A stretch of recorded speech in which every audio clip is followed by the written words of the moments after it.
Hello and welcome to our virtual summit today. Thank you for joining us. My name is Sari Hegwald and I'm the Marketing Operations Manager with eDynamic Learning. I'm proud to kick off the workshop today, What is the new model for school leadership when you can't walk the halls? With me today is Dr. Sherry Hardin, who is an assistant professor at Truett McConnell University.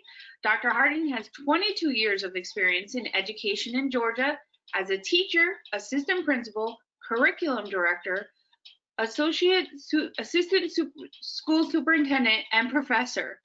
Sherry earned her PhD in educational leadership with a minor in instructional technology from the University of Southern Mississippi. Sherry is also a John Maxwell certified speaker who also holds her certification in the Framework for Understanding Poverty and the National Wounded Student Certificate Program. Her professional experiences include supervising and leading school personnel in both traditional and virtual environments, and recently, she was awarded her ISTE certification. Many of you provided questions when you registered for the workshop today. I'll provide them to Sherry at the end if we have time. You'll also remain in mute today. So if you have any questions during the session, please feel free to put them in the chat box or the question panel that you see in your GoToWebinar window. As well as if we run out of time today and you have sent in a question that wasn't answered, we'll be sure to follow up and provide you with the answers. Take it away, Sherry. Thank you, and thank you for joining us on this Saturday. I do appreciate that. To begin with, before we dive into the content, we are limited to 25 minutes. So this is going to be an overarching view of things. So if you have questions that you want to get into more specific information, please feel free to send those and I'll be more than happy to accommodate you. So with that being said, let's go ahead and get started.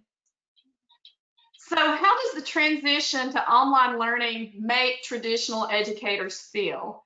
So if you're like me, you may also be, your own children may have transitioned to online learning because of COVID, and so they're in your house and you're trying to deliver instruction and they are participating in instruction, and so you may feel a little like this.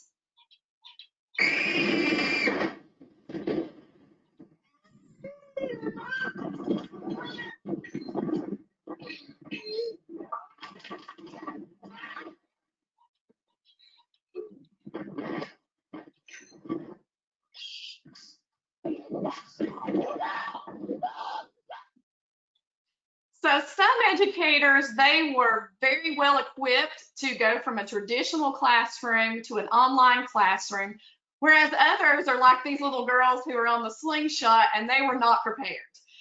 They thought they were, but not really. But what I want you to keep in mind is that best practices is best practices. It doesn't matter if the platform is a traditional classroom or if it's an online classroom, students still need to be actively engaged, teachers still need to check for understanding, and teachers still need to revise instruction as needed. But at the crux of all of this, we also need to keep in mind that, as the saying goes, kids don't care how much you know until they know how much you care. Whether you're in a traditional classroom or an online classroom, the key to effective leadership is relationships. As John Maxwell has stated, it's not about titles, positions, or flowcharts. It's about one life influencing another. If you have that relationship piece, you will find that your students easily adapt to whatever environment you put them in, as long as they feel included, supported, and cared for. As discussed by Rita Pearson in this TED Talk, relationships is the key. The things that we never discuss or we rarely discuss is the value and importance of human connection. Relationships. James Comer says that no significant learning can occur without a significant relationship. George Washington Carver says all learning is understanding relationships. Everyone in this room has been affected by a teacher or an adult. For years, I have watched people teach. I have looked at the best and I've looked at some of the worst. A colleague said to me one time, they don't pay me to like the kids. They pay me to teach a lesson. The kids should learn it. I should teach it. They should learn it. Case closed. Well, I said to her, you know, kids don't learn from people they don't like.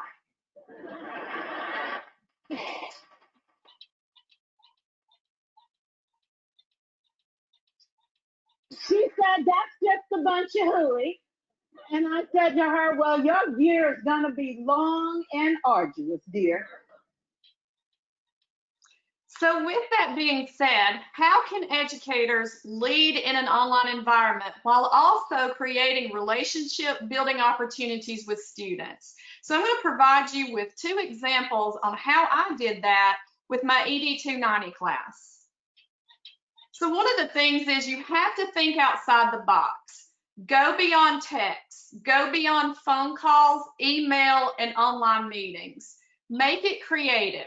So one of the ways that I did that was by having my students complete a Flipgrid where we did a dance-off.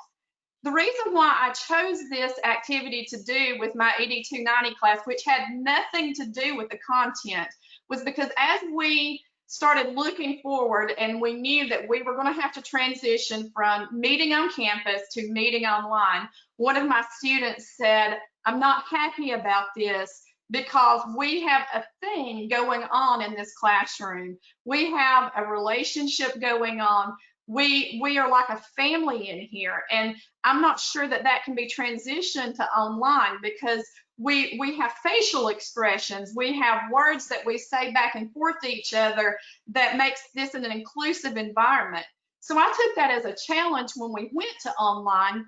How can I keep this going? How can I show my students that I care more about them beyond the content? So the dance-off using Flipgrid, I scheduled it with my students. They had to watch the previous video before they did their own, and I started it off. And here's an example of what one of them did.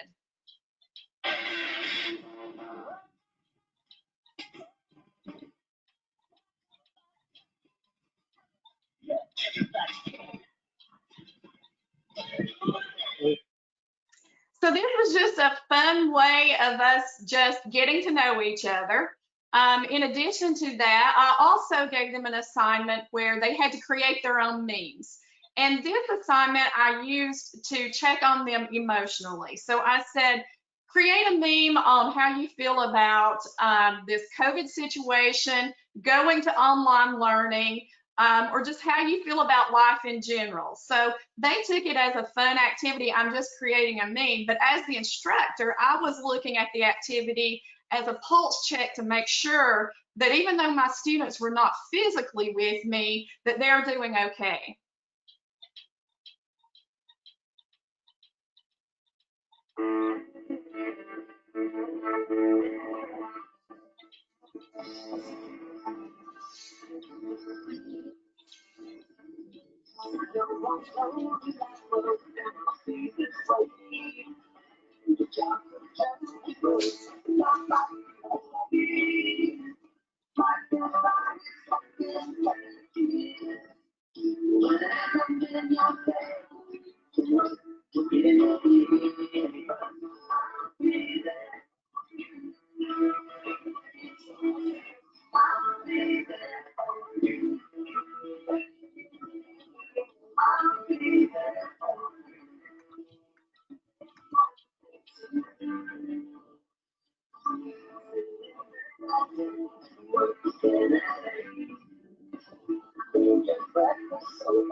But how can you transition to, if you're a traditional classroom educator and you're becoming instructional leaders in a virtual environment, but you've never been taught how to deliver instruction in a virtual environment, what do you need to do? There are 3 key factors. You need organization, clear expectations, and engagement. And I'm going to briefly go over each of these factors. So starting with organization, when you develop an online course, you need to make sure that your navigation is seamless, that the sequence of the class is very clear to the learner, and that there's a clarity of process so the students know how to engage.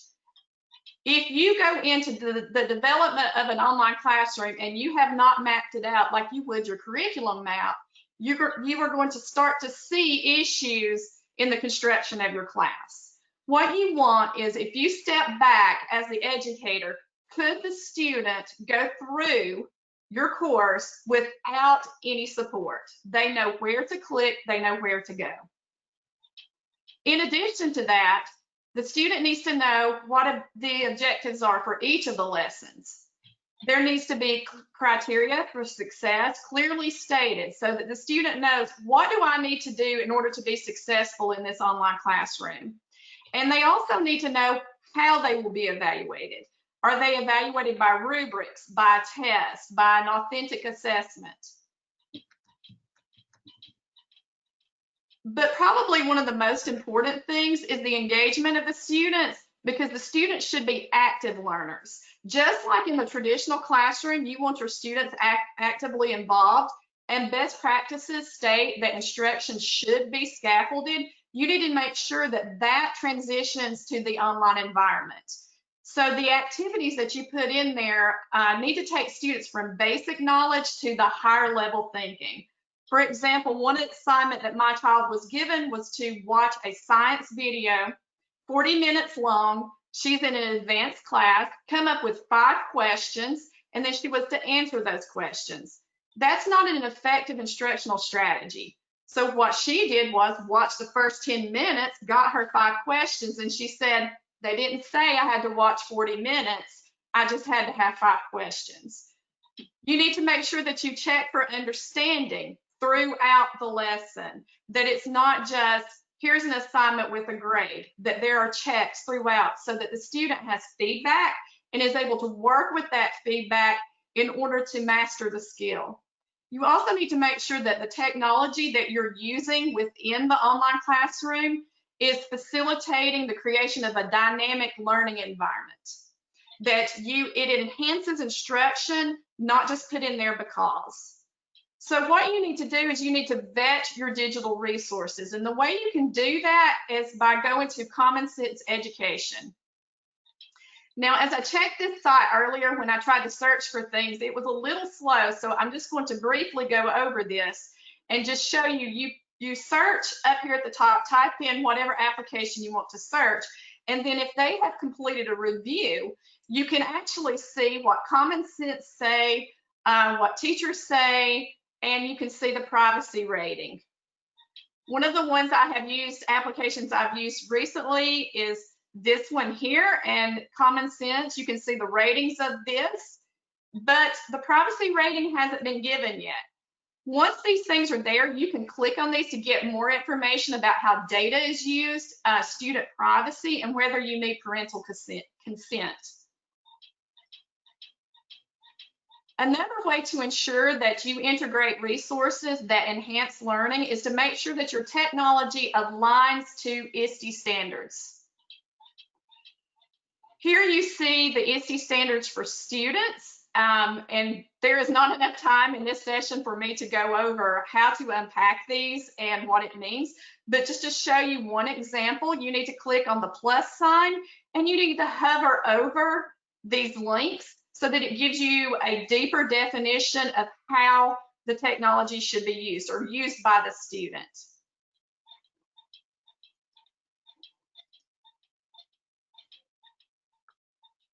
But you need to lead your team. You need to support each other. And leading your team can be the teacher leading the team, the grade level team, or it can be the administrator leading the team. And one way that you can do that is by supporting each other through crowd sharing.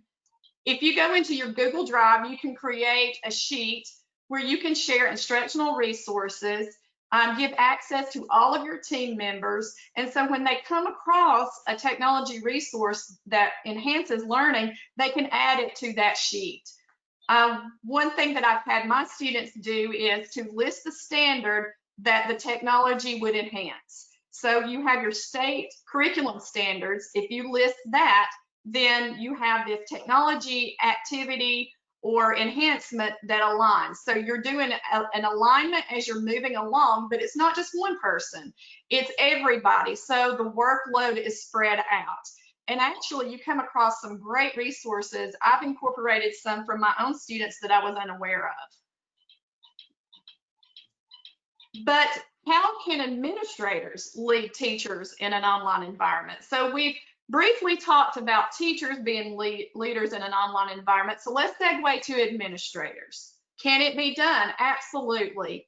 But here is your don't list. Don't over communicate with emails. If you are sending numerous emails and these emails are lengthy like dissertations, your teachers are going to become overwhelmed and they're going to shut down. Make sure that you don't overwhelm teachers with resources. You need to choose 1 or 2 resources. Please keep in mind that some of your teachers, like students, are going to be advanced with technology, and others, they are doing good to know how to turn on the computer and log into their email. So you've got to keep that in mind, because if you start throwing out daily all these resources that could be used, it can become overwhelming to some teachers. Also, make sure you don't have unrealistic expectations of your staff. Transitioning to online learning, it is stressful for a lot of people. And so make sure that your expectations are realistic and clear. So the 3 key factors for an administrator: key expectations, communication, and support. So what are your expectations for your teachers with regard to availability to students? Are you going to make them have office hours?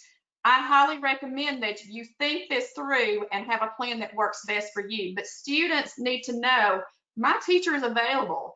I can see my teacher. Communication with parents. What you communicate to your staff with regard to online learning needs to be the same as what you communicate with the parents. Direct instruction. Are you expecting your teachers to provide direct instruction? If you're not, you're missing out right there. If it is totally online without a teacher being visible to the students, whether it's from Loom videos, Screencastify, or doing a Google Meet or a Zoom meeting, direct instruction is a key component in effective delivery of online instruction. Instructional resources. What instructional resources do you expect your teachers to use? Do you expect them to have a variety?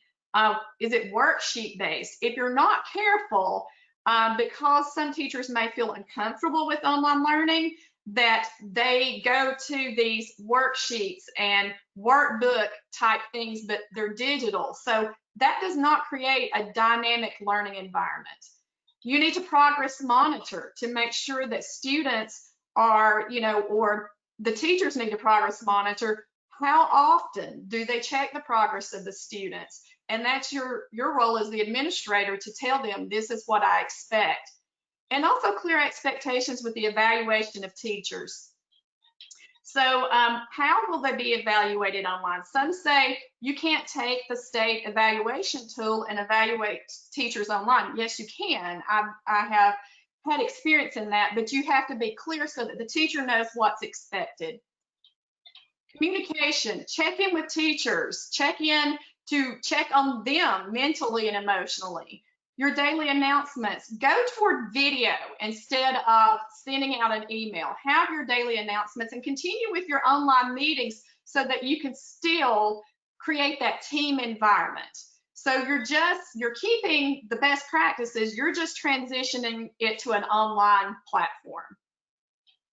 You need to provide support with instructional technology, assist teachers in communication, assist teachers with student engagement, monitor the teachers online, join their meetings, join their instruction, and provide instructional strategies to help them move up to the next level.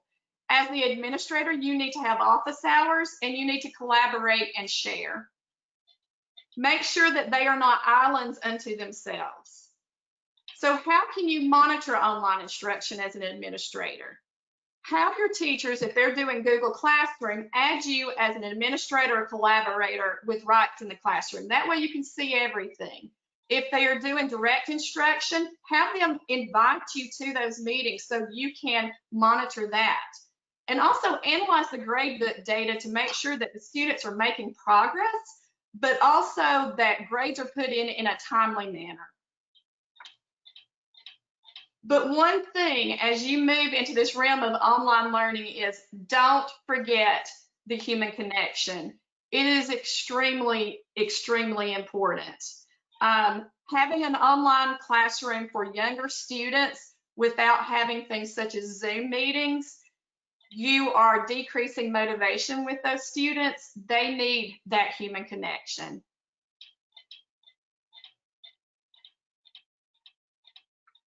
Thank you so much for your time. I know that was just a brief overview. Again, if you have additional questions or would like more specifics, please just let me know. Thank you, Sherry. That was awesome. We did have 2 questions that came through during the presentation, so I'm just gonna go over them. What does leadership look like from the central office? In a virtual environment.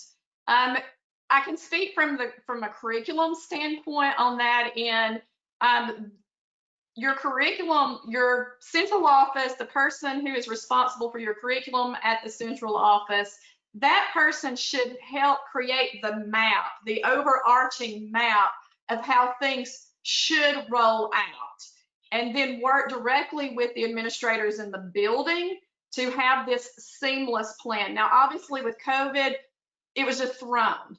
And so a lot of school districts were having to they were building the plane as they were flying it.